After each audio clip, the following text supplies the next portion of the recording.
হারিয়ে যাওয়া যদি এতই সহজ হতো তবে আমরা ওই দূর সময় হারিয়ে যেতাম। তবে এখন সুসময় আসলেও হয়তো পথ পদবী না থাকলেও সামনে থেকেও না থাকার ভান করে থাকি। তবে বাংলাদেশ গণতন্ত্রের জন্য বেগম খালেদা জিয়া উনি লড়েছেন, তবে সেইটিকে সামনে রেখে বিএনপি পরিবার যেন কাজ করতে পারে।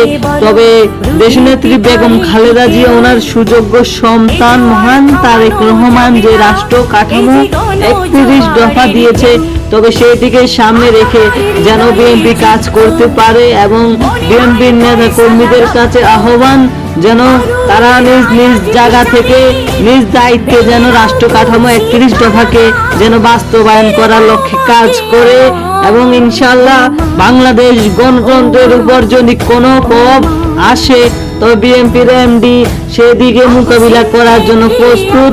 আমরা আমাদের আগে দেশ, ক্ষমতার আগে জনতা, এটা আমাদের বাংলাদেশ। বাংলাদেশ সবার আগে, বাংলাদেশ জিন্দাবাদ।